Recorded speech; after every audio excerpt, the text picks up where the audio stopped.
ब्रह्मोपनिषदम् माहं ब्रह्म निराकुर्याम् मा ब्रह्म निराकरोद निराकरणमस्त्व निराकरणं मेस्तु तदात्मनि निरते य उपनिषत्सु धर्मा स्ते मयि सन्तु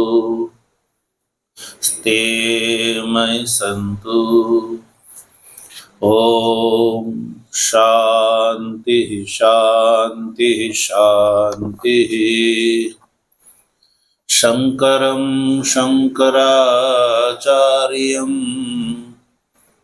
केशवं बादरायणं सूत्रभाष्य कृतौ वन्दे भगवन्तौ पुनः पुनः।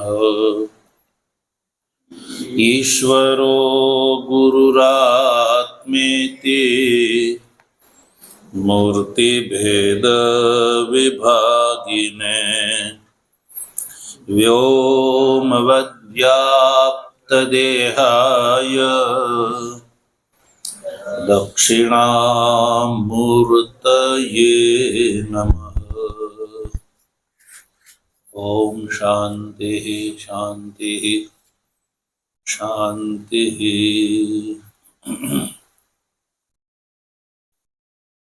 तत्व जिज्ञासु सज्जनों,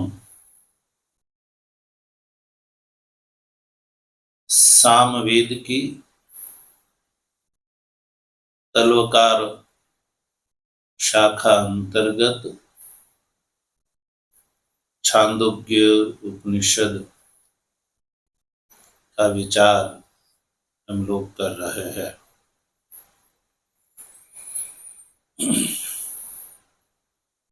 तो ये उपनिषद का जो आरंभ है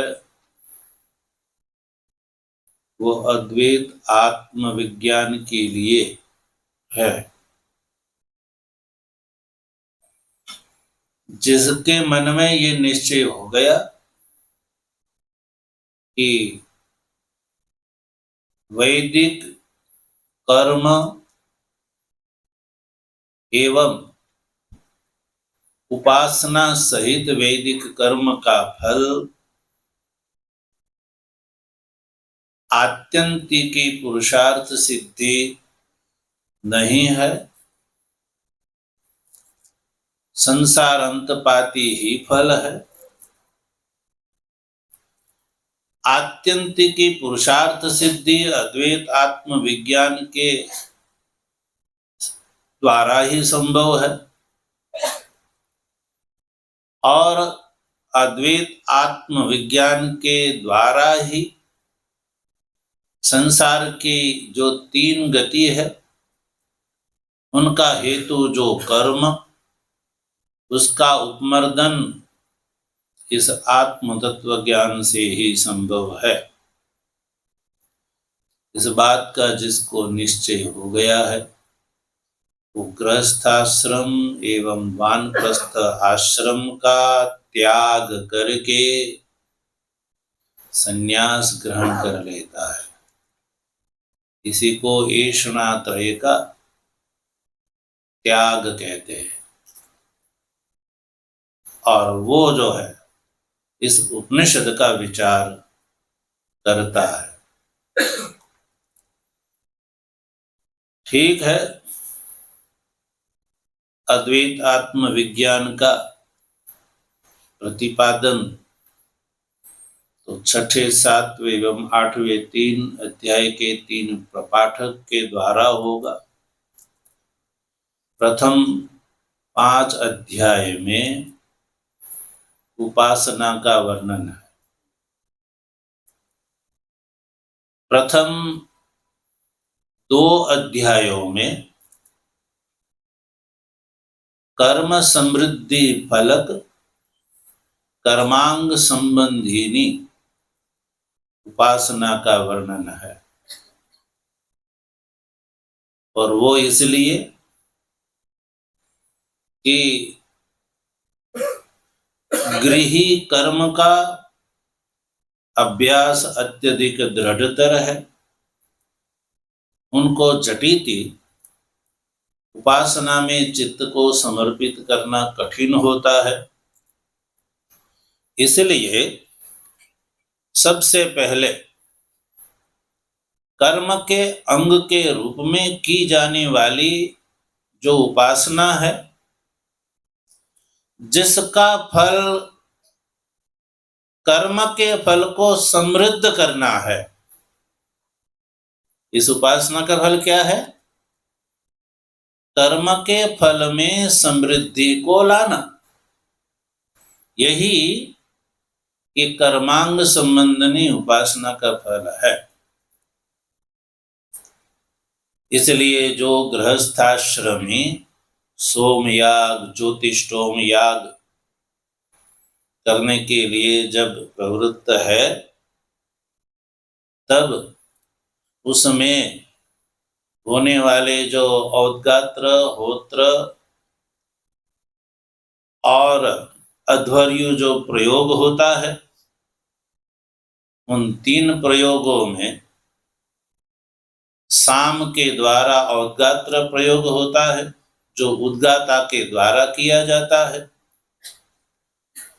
तो वो उद्गाता विद्वान होना चाहिए। उद्गाता जो साम की जो उद्गित भक्ति है उसका जब गान करता है,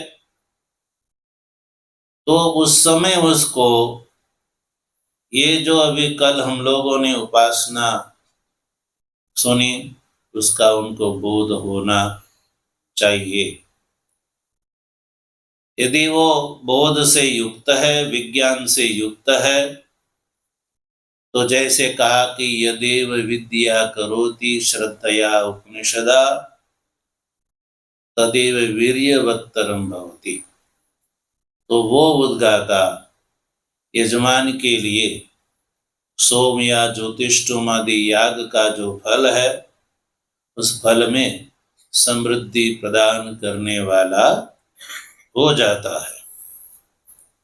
तो उद्गाता को चाहिए होता है कि उद्गीत का, देखिए साम के जो 5 या 7 भेद है, साम के इतने 5 या 7, उसमें एक भेद है उद्गीत, ठीक है ना। उद्गीत संज्ञक जो साम है, उसका अवयवभूत जो ओंकार है, ये जो ओंकार है वो 3 गुण से विशिष्ट है। ये बोध उद्गाता को होना चाहिए। तो ये जो है गुण त्रय से विशिष्ट उद्गीत का अवयवभूत ओंकार जो है, अक्षर जो परमात्मा का प्रतीक है, उसकी उपासना का उपदेश हो गया। प्रथम खंड में हम लोगों ने उसको सुन लिया। आज हम लोग द्वितीय खंड से विचार प्रारंभ करेंगे, लेकिन आपका सहकार अपेक्षित रहेगा। समझ में आया? ठीक है ना, क्योंकि और भी तो आपको बताना है ना। ये तो एग्जीबिशन है, जानते हैं ना। एग्जीबिशन में केवल जो प्रोडक्ट है ना, वो दिखाया जाता है। यदि आपको जच गया तो आप फिर जो है थोक में ऑर्डर कर सकते हैं। इसलिए महाराज जी ने त्रैवर्षिक ज्ञान यज्ञ का अन्न क्षेत्र खोल रखा है। यदि आपको इस ज्ञान यज्ञ में ये बात समझ में आ गई कि संसार की जो 3 प्रकार की गति है, उसका हेतु का उपमर्दन करने वाला अद्वैत आत्मज्ञान ही है। वो अद्वैत आत्मज्ञान ये प्रस्थान त्रय के विचार से ही संभव है। ये बात यदि आपको समझ में आ गई तो आप लोग यहीं रुक जाएंगे भाई। यहीं रुक जाने का अर्थ समझ में आ गया ना। फिर जो है आप गैरिक वस्त्र धारण कर लेंगे, फिर दुनियादारी से कोई काम नहीं रहेगा। ये बात है। तो अब ये कर्मांग संबंधी उपासना जो है वो आपको तो करनी नहीं है, क्योंकि आप तो कर्म के फलस्वरूप जो चित्त शुद्धि चाहिए वो आपने कर रखी है। इसलिए थोड़ा सा इसमें संक्षेप हम कर लेते हैं ताकि और आगे आपको विशेष रूप से बताया जा सकता है। तो देखिए दूसरे खंड में अथ प्रथमाध्याय द्वितीय खंड, देखो इसमें क्या बताया जाएगा ये आपको पहले बता देते हैं कि जो पीछे जिस उद्गीत अवयवभूत जो ओंकाराख्य अक्षर है परमात्मा का प्रतीक, उसकी जो उपासना बताई कि नहीं, वही अक्षर की दो प्रकार के भेद से उपासना बताई जाएगी। अक्षर की दो प्रकार के भेद से, ध्यान दीजिए, एक आध्यात्मिक एवं अधिदेव, अध्यात्म भेद से एवं अधिदेव भेद से। ध्यान दीजिए, अध्यात्म भेद से और अधिदेव भेद से। अध्यात्म भेद से प्राण दृष्टि से उपासना एवं अधिदेव दृष्टि से, अधिदेव कोटि में आदित्य दृष्टि से उपासना। अधिदेव भेद में आदित्य दृष्टि से ओंकार की ही उपासना। ध्यान दीजिए, तो ओंकार की उपासना अध्यात्म भेद में प्राण दृष्टि से वो ओंकार उपास्य है, एवं अधिदेव भेद में आदित्य दृष्टि से ओंकार उपास्य है। ये जो है अब आगे बताया जाने वाला है। तो अब सबसे पहले आख्यायिका आ रही है देव और आसुर के संग्राम के विषय में। तो फिर प्रश्न उठता है कि आख्यायिका का यहाँ क्या काम है, क्यों आख्यायिका बताई जा रही है।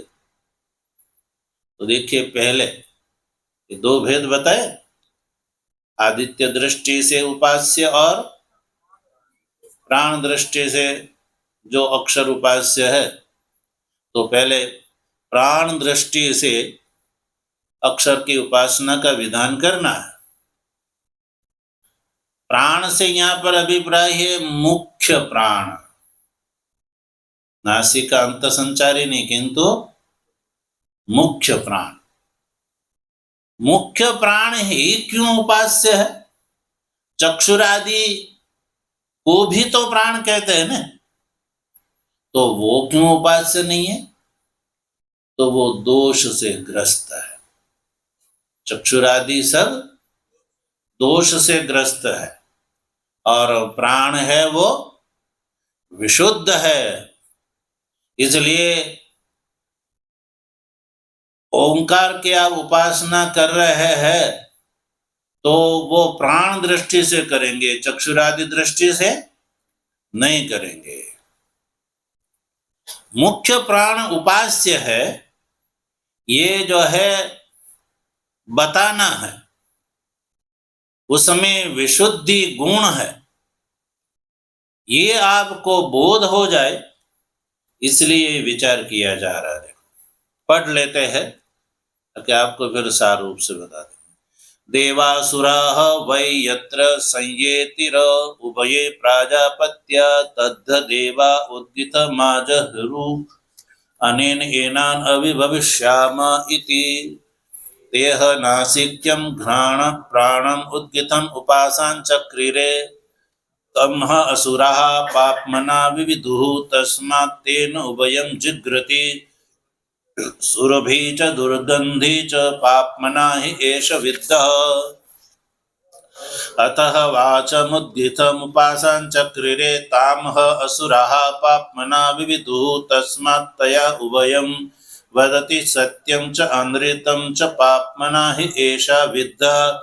अतः चक्षुः उद्गितम् उपासाञ्चक्रिरे ततः असुराः पाप्मना विविदुः तस्मात् तेन उभयं पश्यति दर्शनीयं चादर्शनीयं च पाप्मना हि एतद्विद्धम्। अतः श्रोत्रम् उद्गितम् उपासाञ्चक्रिरे ततः असुराः पाप्मना विविदुः तस्मात् तेन उभयं शृणोति श्रवणीयं च अश्रवणीयं च पाप्मना हि एतद्विद्धम्। अतः मन उद्गितम् उपासाञ्चक्रिरे ततः असुराः पाप्मना विविदुः तस्मात् तेन उभयं संकल्पयते संकल्पनीयं च असंकल्पनीयं च पाप्मना हि एतद्विद्धम्।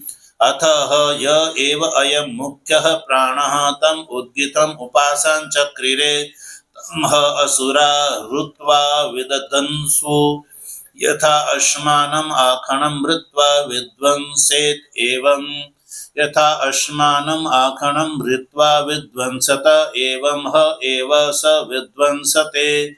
य एवं विधि पापं कामयते यश्च एनम् अभिदासति य एषो अश्माखणः। नैव एतेन सुरभि न दुर्गन्धि विजानाति अपहत पाप्मा हि एष।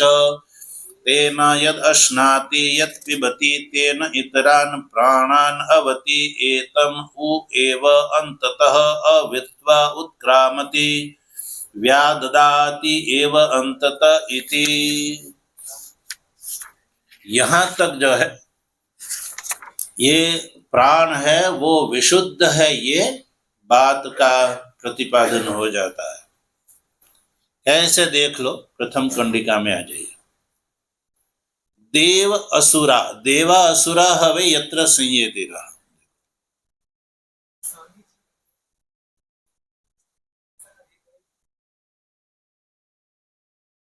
अभी आध्यात्मिक उपासना प्राण दृष्टि की उपासना चलेगी, उसके बाद अधिदेव कोटि उपासना आएगी। दो भेद बताए ना, कौन कौन से?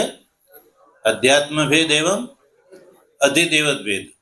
अभी अध्यात्म भेद से प्राण दृष्टि से उपासना का विधान होगा। तो आपको अक्षर उद्गीताख्य अवयव बुद्ध जो ओंकार है उसकी उपासना प्राण दृष्टि से करनी है। किस दृष्टि से? प्राण दृष्टि से करनी है। तो भाई प्राण दृष्टि से अक्षर क्यों उपास्य है? कि प्राण, इसलिए कि प्राण विशुद्ध है, ये बताना। गहरे गहरे से उपासना नहीं की जा सकती। चक्षुरादि इंद्रिया दोष से ग्रस्त है, इसलिए ओंकार की उपासना चक्षुरादि दृष्टि से नहीं की जाएगी, किंतु प्राण दृष्टि से की जाएगी। तो प्राण में क्या वैशिष्ट्य है? ये वैशिष्ट्य इस आख्यायिका के माध्यम से प्रतिस्फुटित होगा। ठीक ना? इस बात को पकड़ के रखिए। देव और असुर है। यहाँ देव और असुर से देवता और असुर इंद्रियादि और विरोचन नहीं लेना है। ठीक है ना? यहाँ इंद्रियों की वृत्तियां लेना है। देव से जो है आप ले सकते हैं देवी संपत्ति, और असुर से आसुरी संपत्ति, यही ले सकते हैं, वृत्तियां लेनी। तो जो है ये दोनों जो है प्राजापत्या, ये जो है प्रजापति के पुत्र है। प्रजापति क्या है? कर्म ज्ञानाधिकृतः, कर्म और ज्ञान के अधिकृत पुरुष को प्रजापति कहते हैं, कर्म और ज्ञान के अधिकृत पुरुष को। तो वो जो है एक दूसरे से उसकी लड़ाई होती रहती है।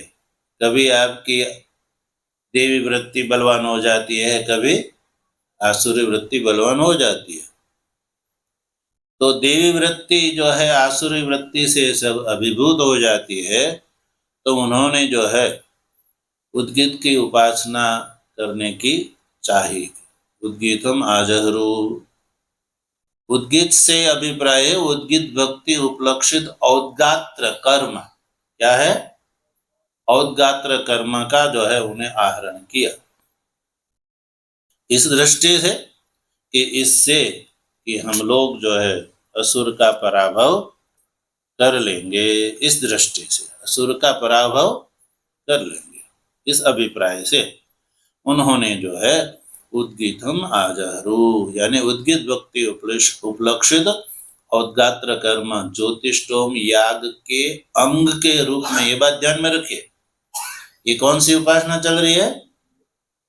कर्मांग, कर्म समृद्धि फलक कर्मांग उपासना चल रही है। ये भी सब संदर्भ ध्यान में रख, नहीं तो आप भटक जाएंगे।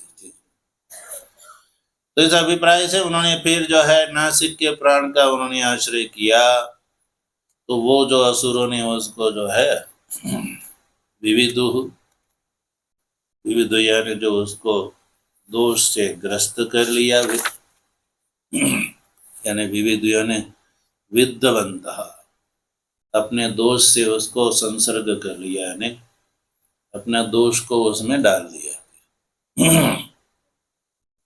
इसलिए वो सुर भी असुर भी दोनों का जो है ग्रहण करती है। तो देवताओं ने सोचा कि देखो इससे तो हम असुर के ऊपर विजय प्राप्त नहीं कर सकते। फिर जो है नासिका प्राण के अनंतर उन्होंने देखो तृतीय कंडिका में देखिए वाचम उद्गीतम उपासन चक्रीरे, ठीक न, वाणी। उसके बाद देख लीजिए आप, थोड़ा संक्षेप होगा इसमें। चतुर्थ कंडिका में चक्षु उद्गीतम उपासन चक्रीरे, फिर 5 में श्रोत्रम उद्गीतम उपासन चक्रीरे, ठीक न। सब जगह यही लेना होगा, उद्गीतम उपासन चक्रीरे यानी उद्गीत भक्ति उपलक्षित औद्गात्र कर्म में जो है उसका उन्होंने जो है उपासना की। प्राण की वाच चक्षु श्रोत्र, और भी क्या है आगे? मन है, मन तक ले लीजिए। ये जो है प्राणम उद्गीतम यानी उद्गीत के कर्ता, उद्गाता के रूप में वर्णन किया कि ये जो उद्गाता है उसको मुद्गाता के रूप में वर्णन करेंगे तो हम जो है वो असुर से विजय प्राप्त करेंगे, यानी उपासनम कृतवंत, ठीक न। तो ये जो है वाणी चक्षु श्रोत्र एवं मन, इन सब को आप एक साथ में ग्रहण करके चलिए कि तद् असुरः पापमना विविदुः, उन सब को असुरों ने जो है पाप से ग्रस्त कर दिया, इसलिए उसमें दोष है, ये आप मान लीजिए। और यहाँ पर जो है कहीं एक इंद्रिय अनुक्त है, त्वग है, रसना वगैरह, वो भी आप उपलक्षण से यहाँ पर ग्रहण कर लीजिए। श्रुति एक एक का नाम लेती तो उपनिषद बढ़ जाता है ना, तो आपको 1 महीने में ये पूरा नहीं होता है ना। वैसे भी तो 1 महीने में तो इसको बताना बड़ा कठिन है, क्योंकि उपासना में कुछ यहाँ लिखा कुछ और होता है, उसका तात्पर्य कुछ और होता है, उसके शब्दार्थ कुछ और होते हैं। इसलिए तो है भाष्य के माध्यम से ही इसको समझा जा सकता है। यदि आपको कहीं मूल का हिंदी संस्करण मिल गया तो आप जो है इसको पढ़ते ही रहिए, इसमें एक बूंद भी जो है आपको चखने को नहीं मिलेगी। ये बड़ा रहस्य है, ठीक ना। इसलिए भाष्य से ही ये संभव है। और आप लोगों को जो है इकट्ठा करके बताना, इसके बड़ा प्रयत्न करना पड़ता है ना। तो आप लोग कहेंगे देखो ये सब तो अपना अपना करके चले जाते हैं, हम लोगों को तो 6 घंटा बैठना पड़ता है, लेकिन हम लोग पापड़ बेलते हैं, ऐसा नहीं है। ठीक, तो ये हो गया। और तो ग्रसनादि भी ले लीजिए। अब जो है मुख्य प्राण में आ जाए, सात्विक कंडिका में आ जाए। अब देखो, अतः य एव अयम मुख्य प्राण तम उद्यतम उपासन चक्रे रे। अब जो मुख्य प्राण है कि नहीं, मुख्य प्राण यानी मुख में, मुख्य से का अर्थ है मुख में रहने वाला प्राण, मुख्य प्राण का अर्थ है मुख में रहने वाला। उनकी जो है उद्गीतम उपासन चक्री रे, उसका जो है उद्गाता के रूप में वर्णन किया। तो अब असुर आ गए वहां पे। तम असुरा ऋत्वा विदध्वंसु, जो पहले की तरह वो आए और वो विदध्वंसु विनष्टा। असुर जो है ये मुख्य प्राण को दोष से ग्रस्त करने की अभिलाषा से आए, तो वो अभिप्राय मात्र से वो विनष्ट हो गए। कौन? आसुरी वृत्तियां पराभूत हो गई, देवी वृत्ति से पराभूत हो गई, कुछ भी कर नहीं पाए। भाष्यकार लिखते हैं अकृत्वा किंचिदपि प्राणस्य कथम विनष्ट, कुछ भी नहीं कर पाए और वो खुद जो है विनष्ट हो गए। इस प्रकार से वो विनष्ट हो गए। तो दृष्टांत देख लो उसमें, यथा अश्मानम आखणम ऋत्वा विध्वंसेत एवं। देखो जैसे अश्मानम आखणम को ऋत्वा यानी जो है अभेद्य जो पत्थर है उसको क्या टकराएगा इसमें नहीं लिखा है, लेकिन भाष्यकार लिखते सामर्थ्यात लोष्टः पांशुपिंड। पत्थर के साथ मिट्टी का ढेला यदि टकराता है, आप पत्थर के ऊपर मिट्टी के ढेलों को फेंकेंगे तो पत्थर का नुकसान होगा या मिट्टी का ढेला चूर चूर हो जाएगा? मिट्टी का ढेला चूर चूर हो जाएगा। और वैसे ही ये जो आसुरी वृत्तियां है, असुरा से लेना आसुरी वृत्तियां, वो भी क्या हो गई? विध्वंसित। ये मांसु लोष्ट पांसु पिंड के समान वो विनष्ट हो गई। तो इससे निश्चित हो गया कि प्राण जो है वो कैसा है? विशुद्ध है, असुर है, अदर्शितत्वाद प्राण। असुर के द्वारा जो है वो ग्रस्त, दोष से ग्रस्त नहीं हुआ, इसलिए भाष्यकार लिखते हैं अदर्शनीय। प्राण क्या है? अदर्शनीय है, इसको आप कुछ नहीं कर सकते, परास्त नहीं कर सकते, दर्शनीय है। ठीक है, कैसे पता चलेगा कि ये प्राण शुद्ध है वे? तो इससे कि एतेन सुरभि दुर्गंधि नेव एतेन सुरभि दुर्गंधि मा विजानाति। क्या प्राण से आप सुरभि या असुरभि गंध को ग्रहण कर सकते हैं? नहीं, लेकिन नासिका के द्वारा कर सकते हैं। ठीक ना। चलो उसमें जाएंगे तो टाइम लगेगा, नहीं तो उसका भेद भी बता देते हैं आपको। ठीक है, अब ये जो प्राण है वो विशुद्ध है, इतना ही नहीं, अपहत पापमा। देखिए कंडिका में देखिए क्या है ये? अपहत पापमा, पाप से वो अपहत नहीं हुए, इसलिए विशुद्ध विशुद्ध है वो। तेन यद अश्नाति यत पिबति तेन इतरान प्राणान अवति।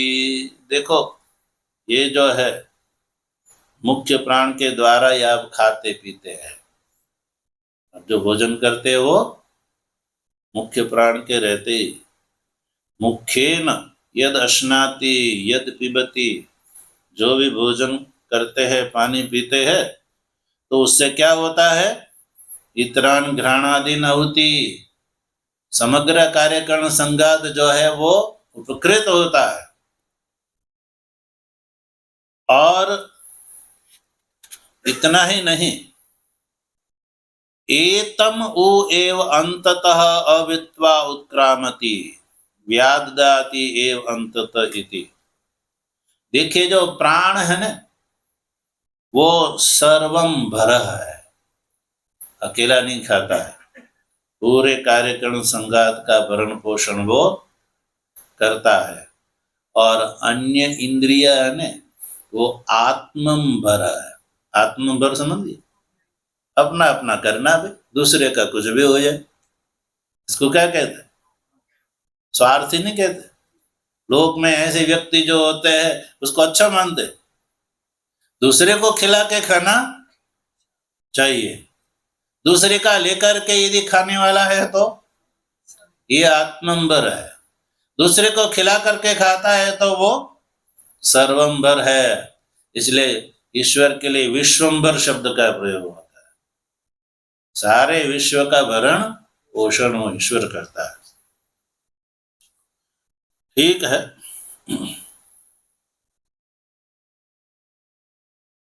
कैसे मुख्य प्राण के द्वारा खाने पीने से इस शरीर की स्थिति है, ये कैसे पता चले कि मुख्य प्राण के द्वारा अशन और विबंध से ही इस शरीर की स्थिति है? तो क्या देख लो, देखो आपको प्रैक्टिकल बता रहे, अंततः अवित्वा उत्क्रामति। देखो, जब ये मुख्य प्राण जब निकल जाता है, मुख्य प्राण, तो अन्य इंद्रियों को कोई खाना पीना नहीं मिलता है, तो जो है ये मृत्यु को प्राप्त है ऐसा माना जाता है। प्राणादि प्राण समूह है वो भी जो है उत्क्रमण कर लेता है, अन्नपान को प्राप्त न होने के कारण ही उनका उत्क्रमण हो जाता है। और अंत में जो है इससे व्याददाति एव अंततः, इसलिए जो है मरण काल में ये अशन जलपान नहीं मिलने पर क्या है, घ्राणादि समुदाय जो है वो अवित्वा अंततः इति, यानी उसका जो है शरीर का मुख जो है वो फटा हुआ रह जाता है। आस्य विदारणम करोति, व्याददाति का अर्थ है आस्य विदारणम करोति, यानी मुख जो है फटा हुआ रह जाता है। क्यों? इससे ये पता चल जाता है इसको अन्न लाभ नहीं मिला है। ये लिंग है। ठीक, ये इससे ये कार्य, ये जो आख्यायिका से निश्चित हो गया कि मुख्य प्राण विशुद्ध है। इसलिए ये अक्षर की उपासना ये अध्यात्म कोटिक प्राण दृष्टि से कर्तव्य है। किसने की है? तो कहा देखो अंगिरा ने की है। किसने? बृहस्पति ने की है। और किसने की? आयास्य ने की। अगली 3 कंडिका देखिए। तम अंगिरा उद्गितम उपासां चक्रे एतमु एव आंगिरसं मन्यन्ते अंगानां यद्रसः तेना तम बृहस्पति उद्गितम उपासां चक्रे एतमु एव बृहस्पति मन्यन्ते वाग्धि बृहति तस्य एष पतिः तेन तम आयास्य उद्गितम उपासां चक्रे एतमु एव आयास्य मन्यन्ते आस्याद् यद् अयते तेन तम बको दाल्भ्यो विदांचकार सह नैमिषीयानाम् उद्गाता बभूव सह स्मैभ्यः कामान् आगायति। तो देखिए, प्राण की जो है ये 3 गुण से यहाँ पर जो है उपासना बताइए। प्राण जो अंगिरस, बृहस्पति और आयस्य, ये 3 गुण का यहाँ पर विधान करना है। 3 गुण से विशिष्ट जो है प्राण है ये बताया जाएगा। आंगिरसत्व, बृहस्पतित्व और आयस्यत्व। तो ये प्राण ही जो है ये गुण से विशिष्ट है। ये जो तमह अंगिरा यानी ये मुख्य प्राण है, उसको अंगिरा ने इन गुण से विशिष्ट उद्गीतम उपासन चक्रे, मुख्य प्राण को अंगिरा इति एवं गुणम, मुख्य प्राण जो है वो अंगिरा गुण से विशिष्ट है, या अंगिरा गुण से विशिष्ट जो उद्गीत है उसकी उपासन चक्रे, उपासना जो है की है अंगिरा ऋषि ने। समझ लीजिए, अंगिरा ऋषि ने ही मुख्य प्राण के ही रूप में उद्गीत की उपासना की थी। ये जो है अनुभव है, इसलिए अंगिरा के द्वारा उपास्य होने से इसका नाम हो गया आंगिरस। इसलिए इस प्राण को आंगिरस कहते हैं। क्यों? इसलिए कि अंगानाम यद रसः, ये जो है संपूर्ण अंगों का रस है। अंगानाम यानी प्राण, प्राण होकर के, प्राण होकर के सभी अंगों का ये रस है। और बृहस्पति ले लीजिए, बृहस्पति गुण 11वीं कंडिका में बृहस्पति गुण का विधान। बृहस्पति जो है, बृहस्पति ने मतलब प्राण, ये उद्गीत ही उपास्य है ना प्राण की दृष्टि से। तो बृहस्पति ने ये जो उद्गीत है उसकी प्राण दृष्टि से उपासना की थी। इसलिए इस प्राण को ही क्या कहते हैं? बृहस्पति कहते हैं। लोक में ऐसा होता है ना, किसी विशेष व्यक्ति से कोई कार्य जुड़ा हुआ रहता है तो उस कार्य का उस नाम पड़ जाता है ना। जैसे आप भूगोल खगोल में कोई ऐसे तारे की खोज कर लेता है तो उस तारे का नाम उसके नाम से प्रसिद्ध हो जाता है क्या नहीं? ऐसा हो जाता है, कहीं व्यवहार में होता है क्या? आज नचिकेता का नाम से अग्नि प्रसिद्ध हुई, वो उनके वरदान से, यमराज के वरदान से। ठीक, तो इसलिए उसको बृहस्पति मानते हैं। अब जो है वाणी ही बृहति है और ये उसका पति है। अब देखो 12वीं कंडिका में इसी उद्गीत की प्राण के रूप में आयास्य ने भी उपासना की थी। उद्गीतम उपासन चक्रे, आयास्य जो है ऋषि विशेष का नाम है आयास्य। इसलिए एतम एव आयास्यम मन्यन्ते, इस प्राण को ही आयास्य रूप से मानते, प्रसिद्ध हो गया। क्यों? आस्याद यद अयते, वहां पे संधि देख लीजिए, आस्याद यद अयते, इसलिए कि वो आस्य से जो है निकलता है। आस्य ने मुख से, मुख से निकलता है। देखिए वैसे भी मुख से निकलता है और मृत्यु के समय भी कभी मुख से भी तो निकलता है, वैसे अन्य अन्य अंग से भी निकलता है, केवल नहीं मुख से निकलता है, इसलिए भी आयस्य कहते हैं। ठीक है, तो ये 3 गुण का विधान हो गया सज्जनों। कौन कौन से गुण? अंगिरस, बृहस्पत्य और आयास्य। ये 3 ऋषियों ने इसकी उपासना की थी। तीनों जो है गुण को आप एकत्रित कर लीजिए। 3 गुण से विशिष्ट जो प्राण है उस प्राण दृष्टि से उद्गीत की उपासना की है। ठीक है, तो उद्गाता जो है कैसा हो जाता है? वो यजमान के लिए विशिष्ट फल का दोहन करने वाला हो जाता है। तो ऐसा हुआ है क्या? हाँ बिल्कुल हुआ। देखो 13वीं कंडिका में तेन तमह बकोदालभ्यो विदान चकार, ये जो है बकोदालभ्य जो है दल्भ के पुत्र बक ऋषि हुए। उन्होंने जो है दल्भ के पुत्र बक ने जो है ये प्राण को इस प्रकार से उपासना की, प्राणमय उद्गीत की उपासना की, तो उसके फलस्वरूप जो है नैमिषीय नाम उद्गाता बभुआ।